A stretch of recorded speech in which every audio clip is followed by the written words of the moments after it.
Assalamualaikum warahmatullahi wabarakatuh. Perkenalkan, saya Andi Sulistioko, mahasiswa Universitas Terbuka, program studi Ilmu Administrasi Bisnis.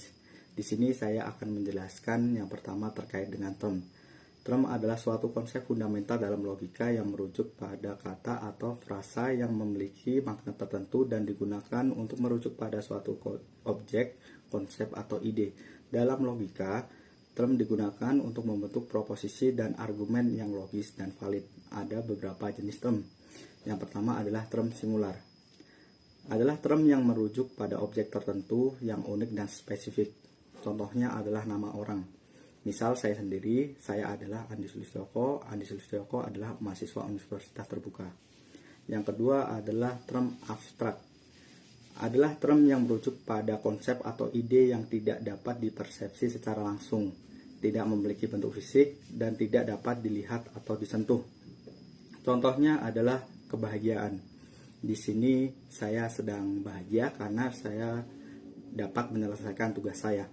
Bahagia di sini tidak dapat dilihat, tidak dapat disentuh, tapi dapat diidentifikasi melalui pemikiran. Yang ketiga adalah term konkret.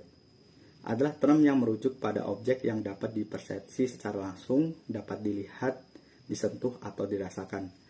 Misalnya adalah jam yang saya pakai. Jam yang saya pakai ini dapat disentuh dan dapat dilihat secara langsung.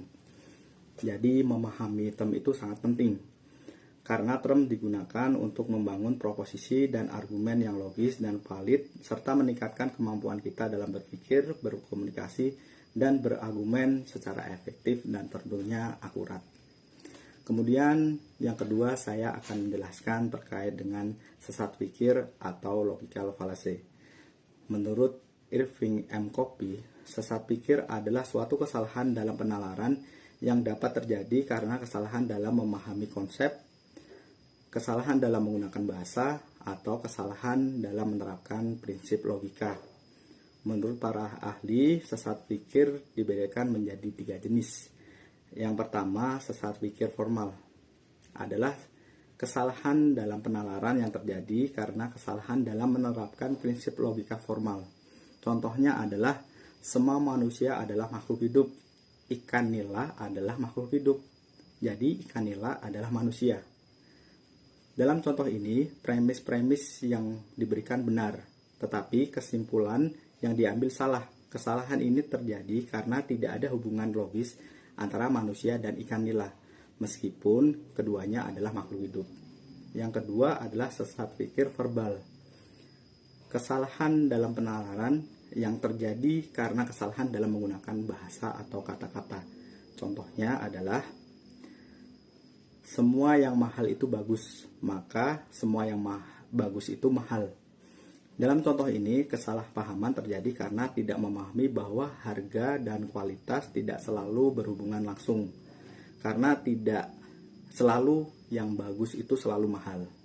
Yang ketiga adalah sesat pikir material. Adalah kesalahan dalam penalaran yang terjadi karena kesalahan dalam memahami atau menggunakan fakta, data, atau informasi yang terkait dengan argumen. Contohnya adalah semua orang yang berolahraga akan menjadi sehat. Jadi, jika saya berolahraga setiap hari, saya pasti akan selalu sehat. Dalam contoh ini, kesalahpahaman terjadi karena tidak memahami bahwa olahraga saja tidak cukup untuk membuat seseorang sehat. Terdapat faktor lain, seperti pola makan, pola tidur, yang juga dapat mempengaruhi kesehatan. Setelah tadi mempelajari terkait dengan sesat pikir, kemudian saya akan menjelaskan beberapa cara agar terhindar dari sesat pikir tersebut. Yang pertama, belajar logika dan penalaran. Dengan memahami prinsip logika dan penalaran, dapat membantu kita mengidentifikasi, menghindari sesat pikir tersebut. Yang kedua, cari bukti yang kuat dan informasi yang akurat. Pastikan kita memiliki bukti yang kuat dan informasi yang akurat dalam membuat suatu kesimpulan. Yang ketiga, jangan membuat asumsi. Jangan membuat asumsi tanpa bukti yang cukup. Yang keempat, pertimbangkan berbagai perspektif. Pertimbangkan berbagai perspektif dan sudut pandang sebelum membuat suatu kesimpulan. Yang kelima, gunakan bahasa yang jelas. Gunakan bahasa yang jelas dan tidak ambigu untuk menghindari kesalahpahaman. Yang keenam, jangan terburu-buru. Jangan terburu-buru dalam membuat kesimpulan. Ambil waktu untuk mempertimbangkan dan menganalisis informasi. Yang ketujuh, berpikir kritis. Berpikir kritis dan analitis dalam mempertimbangkan informasi dan membuat suatu kesimpulan. Jadi dengan memahami hal-hal tersebut, kita dapat meningkatkan kemampuan penalaran kita, sehingga tentunya kita dapat terhindar dari sesat pikir. Demikian penjelasan saya untuk dua soal tadi. Terima kasih atas perhatiannya. Wassalamualaikum warahmatullahi wabarakatuh.